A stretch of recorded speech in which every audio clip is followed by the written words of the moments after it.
नमस्कार, city post live के इस खास कार्यक्रम में आपका स्वागत है। मैं हूं श्रीकांत प्रत्यूष और मैं एक तस्वीर दिखा रहा हूं। तस्वीर को ध्यान से देखिए, फिर समझिए कि बिहार में एनडीए में कैसी राजनीति चल रही है। देखिए, ये तस्वीर है, मंच है, बीजेपी के राज्यसभा सांसद भीम सिंह ने आयोजन किया है अत्यंत पिछड़ी जातियों की राजनीतिक गोलबंदी। तो अत्यंत पिछड़ी जातियों के राजनीतिक गोलबंदी के लिए ये अति पिछड़ा वर्ग का सम्मेलन आयोजित किया गया है, जिसमें बीजेपी के तमाम नेता मौजूद हैं।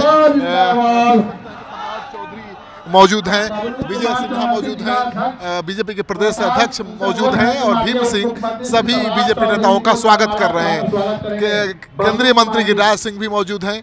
तो सभी मंत्रियों का, सभी नेताओं का भीम सिंह स्वागत कर रहे हैं। भीम सिंह अति पिछड़ा समाज से आते हैं, कुशवाहा समाज से आते हैं और उन्होंने ही इस सम्मेलन का आयोजन किया है। सबसे खास बात यह है कि नीतीश कुमार बीजेपी के साथ सरकार पिछले 18 साल से चला रहे हैं और बीजेपी ने कभी भी अति पिछड़ा, खासतौर पर कुशवाहा और कुर्मी वोटर को साधने के लिए कुछ अलग से नहीं किया।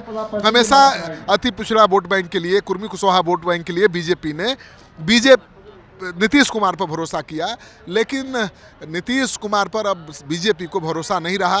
कुर्मी कुशवाहा वोट बैंक को साधने के लिए बीजेपी लगातार जुटी हुई है और पिछले सप्ताह ही आपने देखा था कि पिछले सप्ताह ही बीजेपी के विधायक ने कुर्मी चेतना रैली का आयोजन किया था पटना के मिलर ग्राउंड में, इसी ग्राउंड में, और उसको लेकर जेडीयू के नेताओं की नाराजगी भी सामने आई थी कि नीतीश कुमार के core vote bank, Nitish Kumar का लौकुश समीकरण पर बीजेपी निशाना साध रही है, अपनी पार्टी के नेताओं को आगे बढ़ा रही है।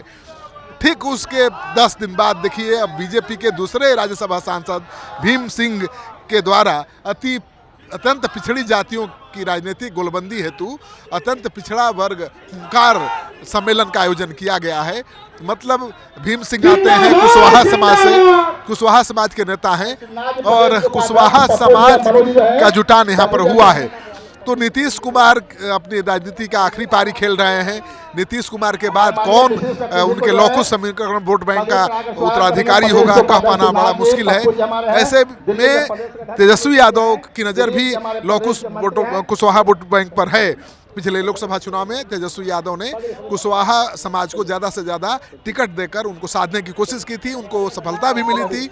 लेकिन बीजेपी अब नीतीश कुमार के भरोसे कुर्मी कुशवाहा वोटरों को छोड़ने के मूड में नहीं दिखाई दे रही है। वो अपने पार्टी के कुर्मी कुशवाहा नेताओं को आगे बढ़ा रही है। उनके जरिए लौकुश समीकरण, जो नीतीश कुमार का सबसे ताकतवर समीकरण है, जिसकी बदौलत तो सत्ता में बने हुए हैं, उसको साधने में जुटी हुई है।